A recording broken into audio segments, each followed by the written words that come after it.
बिस्मिल्लाहिर्रहमानिर्रहीम। खातिन हज़रात, अख्तर अब्बास का सलाम पहुँचे। मैं नहीं जानता कि मंगनियाँ कब से शुरू हुई और क्यों शुरू हुई। मुमकिन है लोगों को बेतबारी हो तो एतबार के रिश्ते को जोड़ने के लिए, बांधने के लिए मंगनियों का आगाज़ किया हो। पर इन मंगनियों ने अब तो नई नस्ल को बहुत सारा तपाना और सताना शुरू कर दिया है।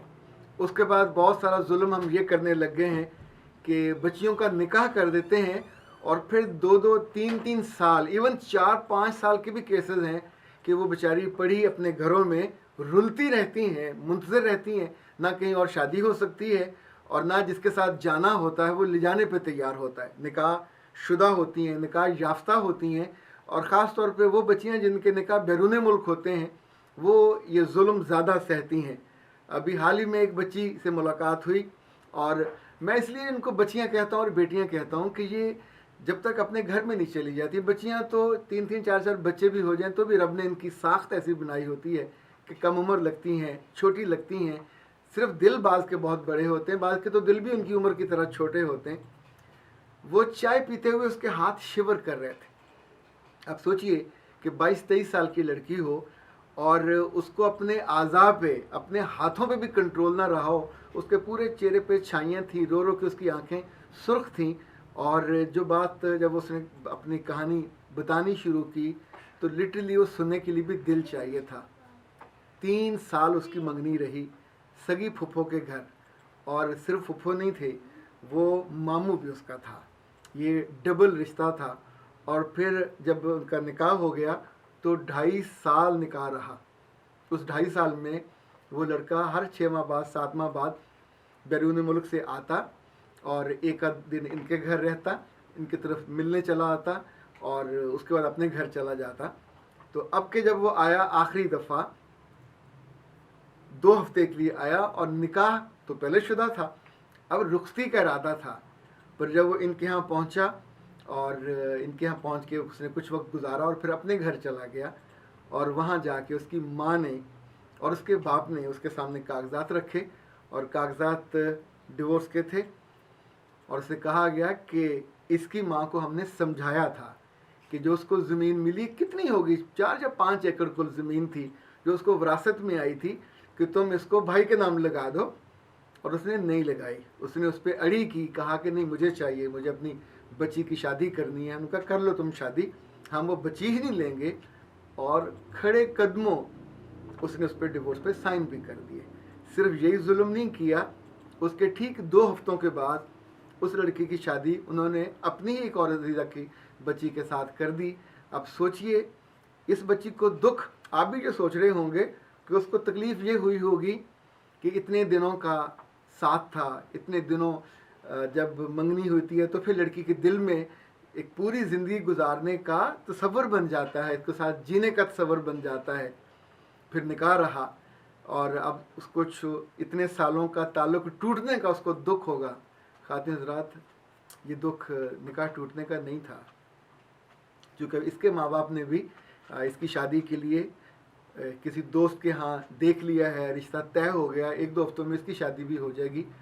पर वो तो ये पूछने आई थी कि सर वो इस अरसे में जितनी दफ़ा आया उसने मेरे साथ मियाँ और बीवी का ताल्लुक़ निभाया, और I was not in position to refuse. न रजिस्ट कर सकती थी, न रिफ्यूज़ कर सकती थी। वो कहता था मेरा हक़ है। और उसके बाद आखिरी दफ़ा जाने से पहले मुझे वो दाता दरबार भी लेके गया, और दाता दरबार हमने इस्लाम करने गए। वहाँ खड़े होकर मैंने पता नहीं क्यों उससे पूछा, तो उसने मुझसे वहाँ वादा किया कि मैं सारी उम्र तुम्हें धोखा नहीं दूंगा, तुम्हारे साथ साथ निभाऊंगा। तो उसने मुझसे कहा उसने दाता दरबार जाकर भी मुझे धोखा दिया। तो मैंने हंसते हुए कहा बेटा वो तो फिर दाता दरबार है, दुनिया के मालिक के कलाम को लोग गवाह बना के, अल्लाह के नाम की कसम खा के लोग वादा तोड़ देते हैं, ताल्लुक़ तोड़ देते हैं। पर ये सोचो कि जिस आदमी ने, जिस लड़के ने ये पूरी अपने ताल्लुक़ की बेहुरमती की एक लिहाज से ज़्यादती करता रहा, और अब उसने अपनी कमर में इतनी सी रीढ़ की हड्डी नहीं साबित की कि वो मर्द हो, किसी बात पे तो वहाँ रुकता, उनको समझाता कि ये तुमने कोई तमाशा बनाया हुआ। उसकी ज़िंदगी थी, एक लड़की के साथ जुड़ी हुई ज़िंदगी थी जिसके साथ वो बीवी के तौर पे पिछले 2.5 साल गुजार रहा था। अपने माँ को नहीं बताया, बाप को नहीं बताया, इस बेचारी ने भी नहीं बताया। अब वो पूछने ये आई थी कि सर मेरे लिए इद्दत का क्या हुक्म है, क्योंकि अगले 2 हफ्ते के बाद तो मेरी शादी हो जाएगी। और बेशक ना मेरी माँ जानती है ना मेरा बाप जानता, पर मैं तो जानती हूँ और इस ताल्लुक़ को, और इवन जाने से पहले वो मेरे साथ वो शब गुजार के गया। खातिन हज़रात, ये अगर आपको कुछ चीज़ें याद हों, पिछले साल जब मैंने इस पर बात की थी तो बहुत से लोगों ने इस पर नाखून चढ़ाई थी, पर मैंने गुजारिश की थी कि जिन बच्चियों के निकाह हो जाया करें, इनफैक्ट इसको लंबा ना खींचा करें, नंबर 1। नंबर 2 ये गुजारिश की थी कि तब अगर उनके मियाँ आके अपना हक जताएं, इस्तेहकाक जताएं, साथ रहना चाहें और साथ रात गुजारना चाहें, उसकी ज़िम्मेदारी कोई नहीं उठाएगा। और जिन जिन के यहाँ ये हुआ, गलती हुई और उन्होंने ये वक्त इकट्ठे गुजार लिया और उसके बाद प्रेगनेंसी हुई तो वहाँ से अलहदगियाँ हुई हैं, उसको कोई ख़ानदान ओन नहीं करता। यानी अभी ये बच्ची किसको बताए, ना अपनी सास को बता सकती है ना अपने ससुर को बता सकती है। अगर वो बताएगी तो वो कहेंगे तेनू का दे आगे लगी सी। यानी अपने बेटे को कोई नहीं पूछेगा, ना उसकी गलती मानेंगे, ना उसको कसूरवार ठहराएंगे और ना उसको कुछ शर्म दिलाएंगे कि तुमने एक लड़की की ज़िंदगी बर्बाद कर दी। अगर निभाना नहीं था, अगर ज़मीन के चंद किलों की खातर उसकी, यानी वो किसी तराजू पे क्यों रखा हुआ था कि इधर 4 खेत रखे हुए हैं, उधर उस लड़की की ज़िंदगी और उसका निकाह रखा हुआ है। पर ये मीननेस है, कमीनगी है ये ख़ानदानों के बीच में। ये अपने जुल्म करते हैं और अपनी ही बेटियों पे करते हैं, सगे भाई की बच्ची पे, सगी बहन की बच्ची पे। आप सोचिए, काश लड़कियां रोबोट होती, आप बटन दबाते और उनका जहन बदल जाता, वहाँ एक नई फ़ोटो फिक्स कर देते, वो उनके साथ ज़िंदगी स्टार्ट कर देते। खातिन हज़रात, ये ज़िंदगी है, तमाशा नहीं है। ये ज़िंदगी है, कोई ड्रामा नहीं है कि एक सीडी आपने बदली और फिर दूसरी आ गई।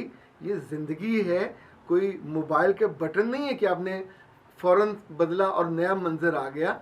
ये मंज़र जाते जाते वक्त लेते हैं।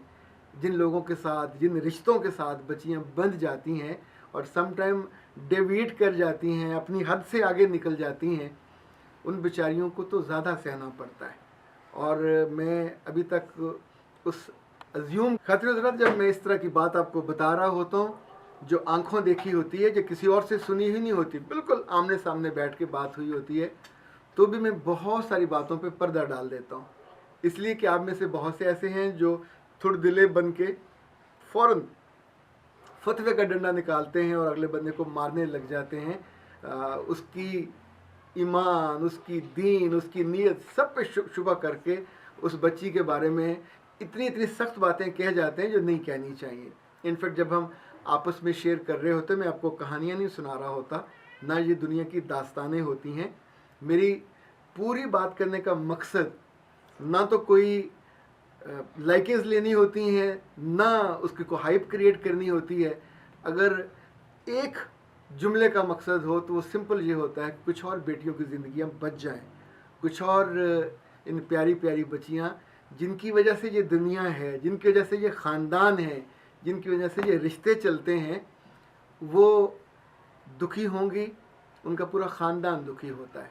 और जब ये बच्ची दुखी होती है, जब ये रोती हैं, तो इनको, इनके दुखों की जो तरतीब है कोई आसपास वाला जान भी नहीं सकता।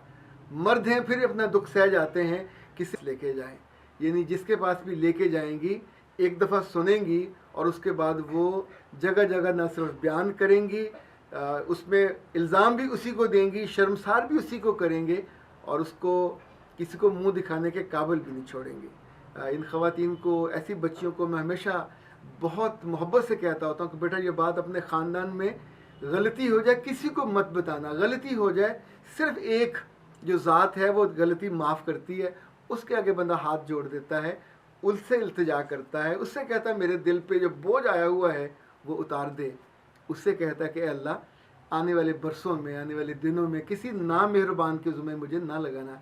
एक हदीस में अल्लाह के रसूल ने दुआ भी सिखाई है कि या अल्लाह मुझे ऐसे लोगों के सुपुर्द ना करना जो मेरी कदर ना करें।